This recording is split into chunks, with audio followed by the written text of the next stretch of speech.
Hi guys, welcome to a short video about the safety of cryptocurrency exchanges after the problems with KuCoin, where a lot of funds have been stolen, and OKEX, where the founder has been put in police custody, and so it looks like the customers don't have access to the funds anymore. So yeah, there has been a huge discussion about what to do, and of course still most people are saying, yeah, not your keys, not your funds, but sometimes also people can lose keys. I mean, we all know these stories from people trying to dig up in landfills or dumping areas, trying to find their old hard disks and similar things. So in total there's an assumption that about 4 million out of these 21 million Bitcoin are already lost. I mean, we are not talking about stolen, they are really lost. So there's my assumption that in the meantime more Bitcoin have been lost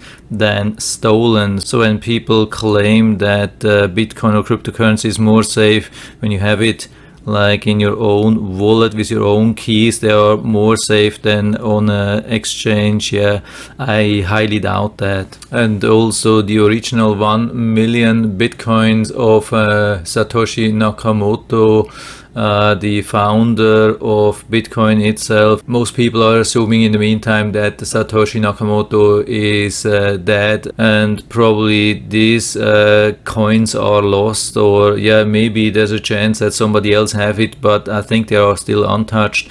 And if he had it on an exchange, I mean, it was not possible these days, but let's assume he had it on an exchange, and let's say he was married or had children and they knew about that, and they could contact the exchange with a death certificate, and there's a huge likelihood they would get access to these funds over time. So when somebody dies and he or she has keys somewhere stored and nobody knows where, and the wallet address and those things, so they will be lost forever. So I think at the very end it's not a big difference between having your keys and having something on exchange. The big thing, I mean, the big advice from my side is just not putting everything in one basket.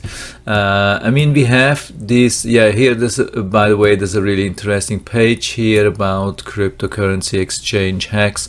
It's not really up to date, but we can really find a very comprehensive list when we go down to the last years, and you can see how much there is really a lot. And yeah, it's actually surprised that so many exchanges are still alive. And I mean, as long as you stick with the good ones, you shouldn't have usually too much of a problem. But yeah, the first thing is, of course, yeah, which ones are the good ones. Here I found a list. This is from cer.live, a really nice list. I've seen many referrals from good companies to this list, so it looks like more or less legit, but of course there's also no guarantee. If you pick like top 10, top 20 or so, that you're totally safe.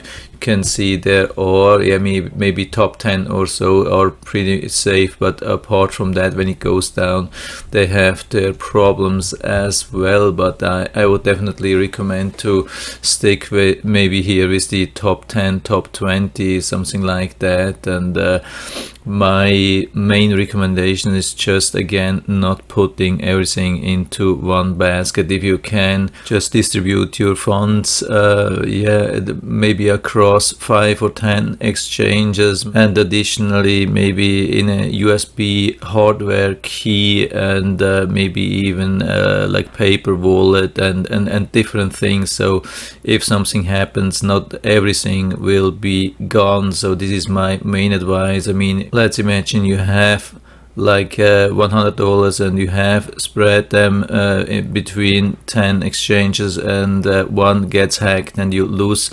10%, which is $10, and the market goes up by 10%, so you're already covered again. So yeah, we definitely don't have 100% safety for sure in this area, but also nowhere else. Everything else can be stolen, like even from bank accounts. I mean, it happens pretty rare, but you can lose money anyway when you stick with fiat money.